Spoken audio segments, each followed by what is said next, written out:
Hi, I'm Chris Marshall, field editor of Woodworkers Journal magazine. If you use much plywood in your projects, you probably are already aware of a simple truth. Plywood these days is always undersized. If you buy 3/4 inch plywood, it's going to range from 11/16 to about 23/32. And if you're buying 1/2 inch plywood, that's going to be around 15/32. That's just the way it is. When we use those materials in our projects, we have to account for that undersized thickness. And that's particularly important when you're dadoing plywood. If you don't account for the undersized plywood and you cut a dado that's, say, 3/4 of an inch, as I've done here, and you want to take a shelf or a divider and put it into that dado slot, you're going to end up with a really unpleasant result. And you're going to create carcasses that are going to have weak joints. You're expecting the glue and the fasteners to work harder than they should, and you're not really taking full advantage of the mechanical strength of a joint like this housed dado. A wide dado is just not going to work. So when you're dadoing plywood, how do you account for that undersized plywood? Well, there's really two solutions, and that's what this video is going to show you. The first option you have is to actually use an undersized chipper blade.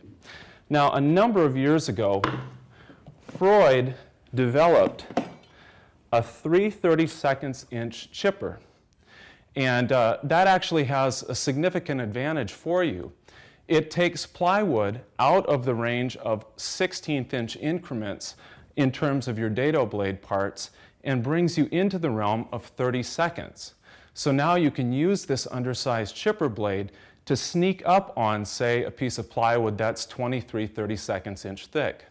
A number of other manufacturers of dado blades have followed suit. So, how do you go about setting up a stack that gives you that 23/32 that you need for 3/4 inch plywood? Well, it's actually pretty easy. You'll use your two outer blades for your dado set. Those are an 1/8 inch thick each, giving you a 1/4 inch overall. And then you'll stack 3 1/8 inch chippers together to bring the total to 5/8 of an inch. Now, of course, that translates to 20/32. Then you can use this 3/32 inch chipper blade to give you that extra 3/32 that you need for 23/32 overall. It's the perfect fit. So, as opposed to a sloppy joint that I made here, I've got a set stacked in my saw now that's perfect for that 23/32 inch thickness. And let's go ahead and make a test cut and see how it works.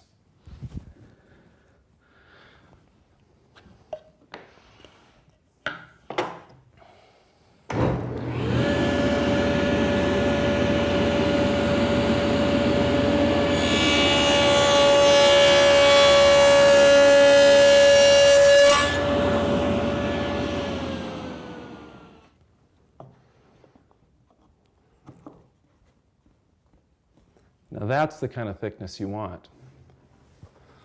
Look at the difference between this and this. No extra gap in the joint and a nice tight fit.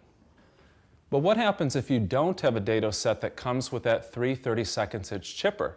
Maybe you've got an older set, and not all new dado sets come with that. Well, you're not out of luck. The second option for dealing with undersized plywood is to use shims instead of that undersized chipper blade. So what I've got here is just such a set. And if I wanted to set up that same 23/32 inch cut, I'd use my outer blades just as I did before. And then I can stack my other chippers inside there to build it out to 5/8 of an inch, however you want to do it. I happen to have a 1/4 inch chipper and an 1/8 inch chipper. But then, all dado blades will come with a 1/16 of an inch chipper as well. And this is key to using those shims. If you add that 1/16 inch chipper, you build the set out to 11/16 overall, which translates to 22/32. And then you can grab shims, and shims come with virtually every dado set on the market, and your caliper, and find a pair of shims that give you that 32 of an inch that you need. So I'm going to go ahead and stack those on here, and we'll make another test cut and see how that fits. Now, something that's important to know when you're using shims is that a dado set needs to have overlapping teeth. That's how it makes a complete cut all the way across your dado width.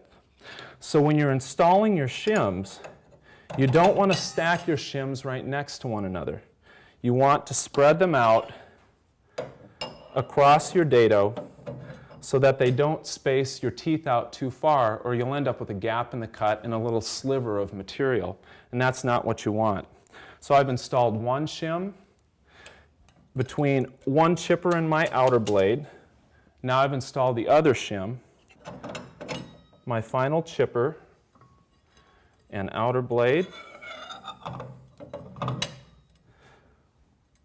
Press all those parts together to make sure they're fitting nice and tight. And spin on my arbor nut here. When you're tightening a dado set, you don't have to use Herculean force on here either. You'll get it nice and tight by just snugging it up.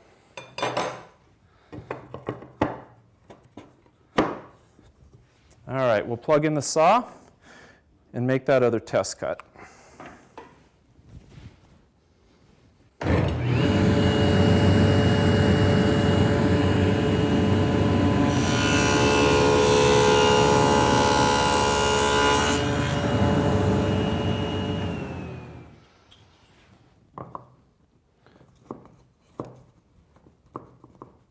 Once again, a nice tight fit and a big improvement over what we started with. So you decide, do you want a joint that fits like this, or one that fits like this? I know which one I'd choose, and I bet you do too. Thanks for watching.